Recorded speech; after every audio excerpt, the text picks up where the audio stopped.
society is. Does anybody get any idea? That's an interesting question, of course. Any idea what a well-governed society might be for Smith? Yes, Jane? One that's not governed that much.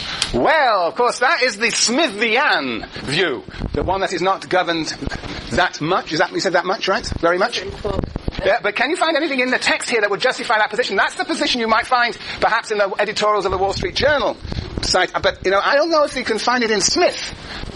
Yes? A government that provides public education. Well, that's one thing. You're Jason, right? Yeah, well, that's one thing, that a government that provides public education. We know that quite concretely, which was quite a major statement to make in 1776. Right? That's one thing. Anything else? Very good, very good, very good. Anything else? Anything else? What is the character of the exchange? How does Smith talk about exchange? Yes? Fair and deliberate. Fair and deliberate exchange. Very good. Fair and deliberate. So, how are we going to make what we don't know, again, coming back to what you're saying, Matthew, what fair actually means. But one would have to say that the government is there to ensure there is fair exchange. We're going to talk at the end today what fair exchange might be, but at least you might think, well, what might you think is fair exchange? Yes? An exchange that the two parties... You're Kristen? Uh-huh.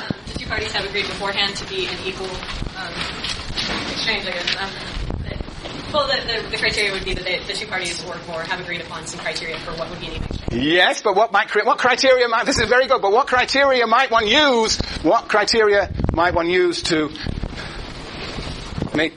define a fair exchange? Is it Navpreet? That would be an interesting way. The equal opportunity to make the exchange, that it's not dominated by one or two people. When somebody has a monopoly of access to electricity, then they can define the terms of exchange. But if there's more equal distribution, so it's equal access to exchange, you might say. Yes, that's an interesting idea. Yes, Josephine? You're saying that as long as the wants and needs of both parties are satisfied, So it's a subjective thing. If the partners think it's fair, it's fair. Yeah, that has been a view. Yeah, but is there an idea? That's I don't think that. Yeah. the value of what they're exchanging is equal. The value of what they're exchanging is equal. And how would you measure the value? What it means to each individual party. You want to go back to the subjective, what it means. So it's a subjective value. What it means. Yeah, right. Yes, Sonny. How about the amount of time that was put into producing?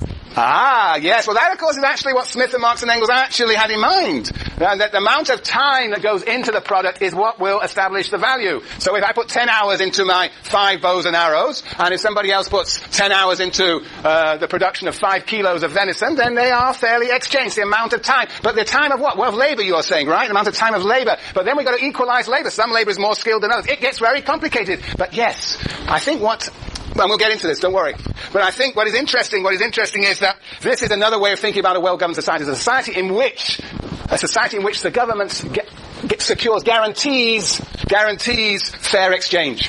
And of course, as I say, Smith is not here explicating exactly what fair is, but that's another function of government in a well-governed society. So this would be better.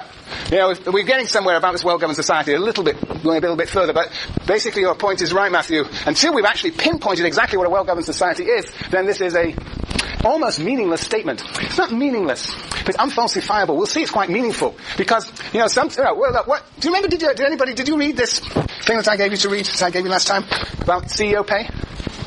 CEO pay? Do you remember? Anybody remember what's on this? CEO pay? What's the story here? What's the story here?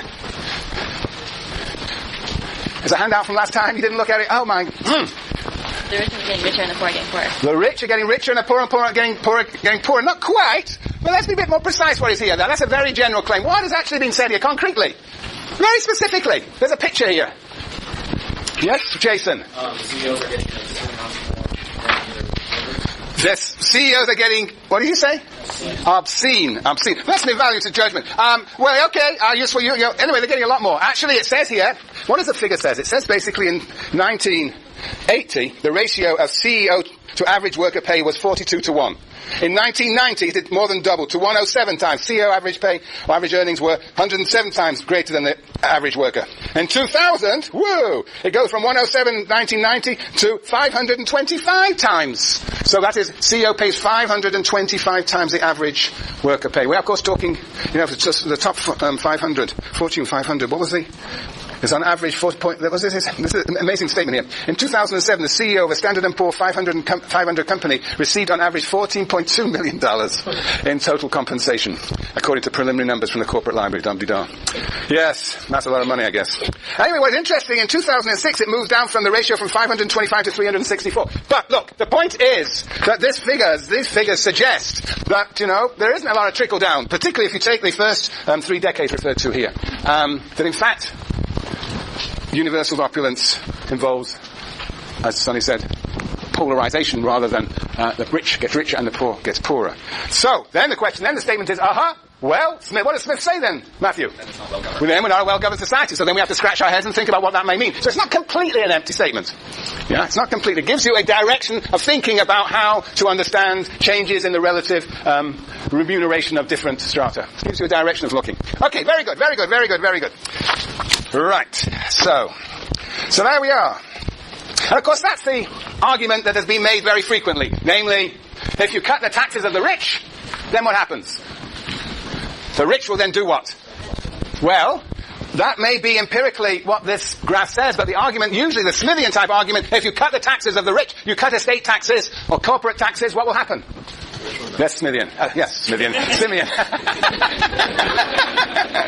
Okay, yes. They will be inclined to create a whole lot more jobs. That's right. And therefore, wealth will trickle down. Right. That is the argument. That is the argument that there's not much evidence to support it, unfortunately, at least in this country.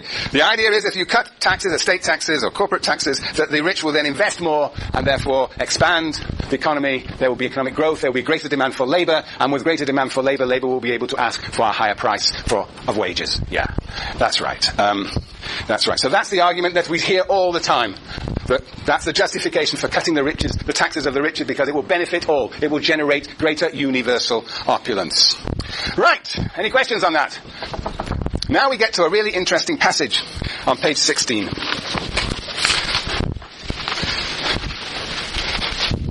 Page 16, where should I begin? I'm going to begin from the bottom of the page, 2, 4, 6, 8, 10, 11, 12 lines from the bottom of the page.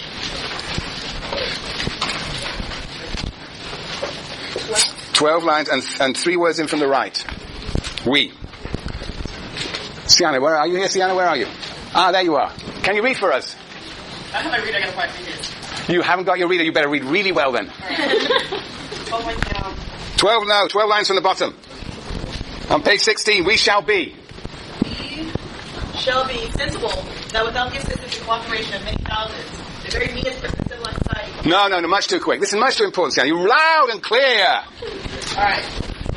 We shall be sensible that without the assistance and cooperation of many thousands, the very meanest person in a civilized society. The very meanest person in a civilized country, sorry. Cannot be provided, even according to what we very falsely imagine, the easy and simple manner in which he is commonly accommodated. Okay, now we get going. Go on. Right.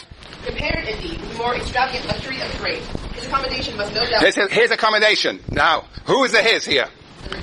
The great, the people with extravagant luxury. No. Compared, indeed, with the more extravagant luxury of the great, his accommodation, that is, we're talking about the meanest person in a civilized country. Compared, indeed, with the more extravagant luxury of the great, the meanest person, the poorest person in a civilized country, his accommodation, continue. His accommodation must no doubt appear extremely simple and easy, and yet it may be true, perhaps, that the accommodation of the European prince does not always so much exceed that of an industrious and frugal peasant, as the accommodation of the latter exceeds that of many an African king, the absolute master of the lives and liberties of 10,000 naked men. Very good. Now, translate, somebody. What does that say? What is Smith saying here? Yes. Who are you? Mary Ann. Yes, I'm listening. I think he's saying that the difference between the amount of work and the possessions varies much more across society. So like society Yes, very good. I think that's right. Somebody else? Very good. Anybody else want to elaborate on this? You're Juliana, aren't you? Yes. Under the trickle-down framework, he's saying that while he's recognizing that there might be some differences between the prince and the frugal peasant, it's still better in a civilized society than in a quote-unquote backwards. It's better to be a frugal peasant in a civilized European than being a subject of an African definitely then a subject of an African king. But also... Yeah, but that's the subject and the savage happen to be the same here. But the frugal peasant is even better off than the king. Okay, here we have European prince. Is that right? European prince, frugal peasant. Now, European prince is much better off than the frugal peasant, right?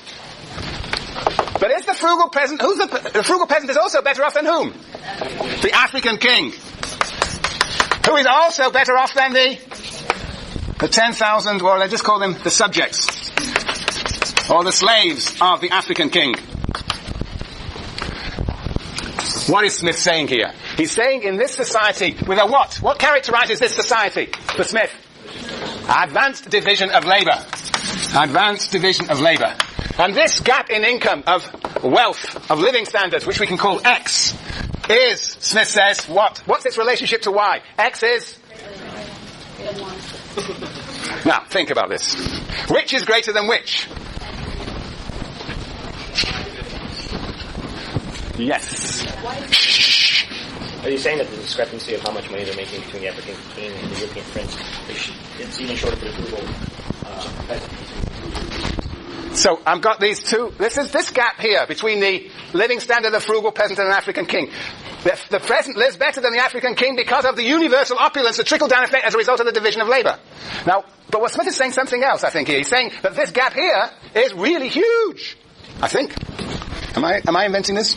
Compared indeed with the more extravagant luxury of the great, that is the frugal peasant, his accommodation must no doubt appear extremely simple and easy. And yet it may be true perhaps, he does say perhaps, may be true perhaps that the accommodation of a European prince does not always so much exceed that of an industrial frugal peasant, as the accommodation of the latter exceeds that of many an African king, the absolute master of the life. So he is saying that Y is greater than X. It's much better to be a frugal peasant in a society with advanced division of labor than even to be an African king in a society where there is relatively little division of labor.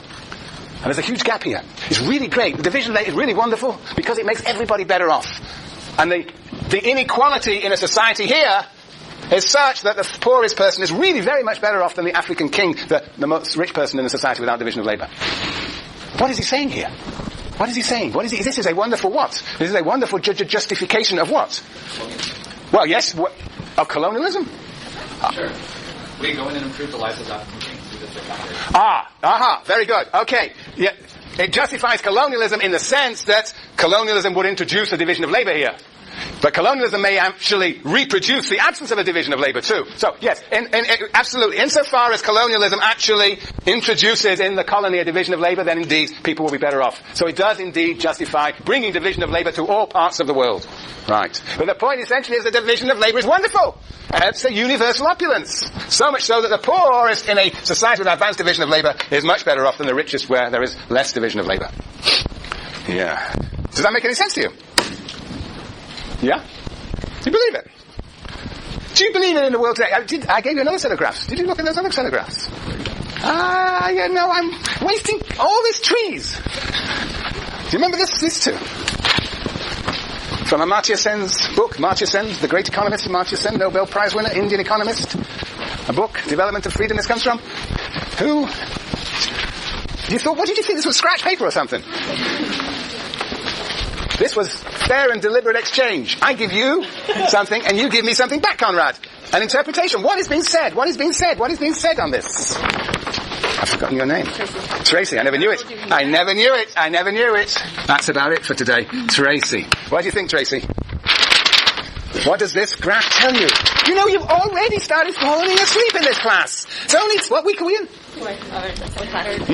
Second, third, lecture number 4. Come on, wake up. What were you doing over this weekend?